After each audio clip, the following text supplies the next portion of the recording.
Hey guys, welcome back to Contest Prep University. I'm Joe Klemczewski with Adam Atkinson. We are in episode 2 of Planning Your Off Season, and I left off last time describing when you might want to hang it up and just move into the off season, as Adam said, because you're just not responding. But you're going to do that hopefully by increasing your food intake incrementally. So what has become known as reverse dieting, or in the case of possibly before a contest, metabolic building, you will start to see that your metabolism might start responding. And then all of a sudden you're like, wait a second, I was thinking I was done. Now I'm adding food and I'm actually looking better. This happened to a client of mine, Adam, where we had a really tough time getting ready for NPC Nationals and just was not responding to anything. Decided, okay, we're done. Let's start increasing calories, and sure enough, now she starts losing, and we add a little more food, and she starts losing, add a little more. So we really are seeing a boost in her metabolic capacity, and so she decided let's go for one more contest this season. So whether you're doing that or just planning the reverse into the off season, how quickly do you generally do this with your clients? What's your strategy, Adam? Yeah, it depends on that person's mental state. If they're really struggling, maybe sticking to their diet, I might chase maintenance calories a little faster. Also, depending on how lean they are. If they're not lean enough, I'm going to chase that intake up slower so they can actually reap the benefits of losing weight during that reverse. So it almost tightens them up a bit, puts them in a better spot to even be leaner the next time they compete. Also too, it just really depends, like, do they have anything planned show-wise?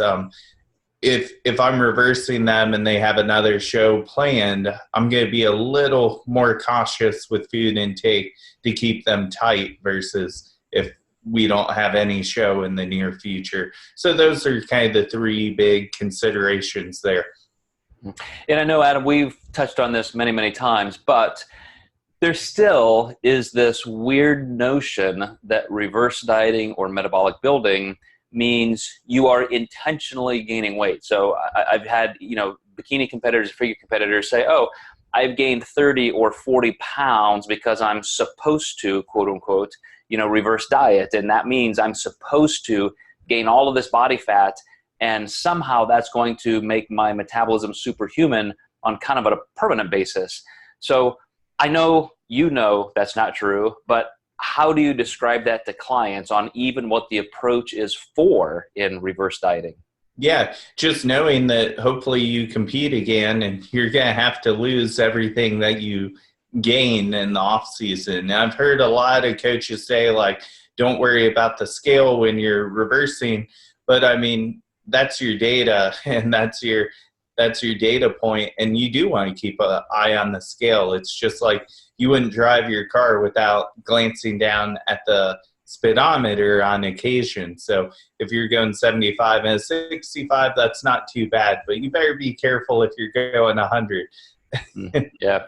So we will extend this topic to really talk about strategy and how to increase your calories and your macros over time.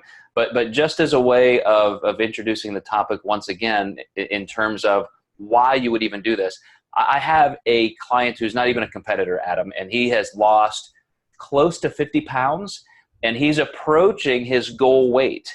And so I'm staging it to where we can say, okay, you've lost another 5 or 10 pounds.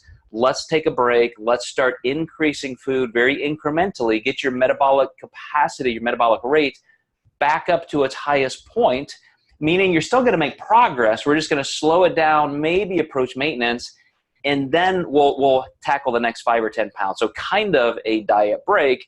But again, the goal is not to gain body fat, quite the opposite. It's to maintain your body composition, possibly get to the point where you're going to plan to increase body fat at just a little bit over your metabolic set point, but it is not to gain body fat. That's exactly the opposite of why you would want to reverse diet.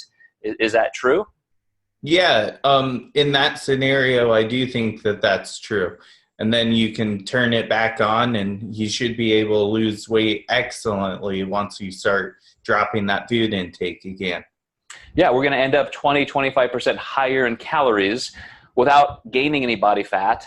now with a bit of a refreshed metabolic rate, we can attack more progress. So stay tuned, guys. We're going to hit the next episode talking exactly how to do that, where you would want to make increases in your macronutrient profile and how far maybe to go. So stay with us, and we will talk about that next time.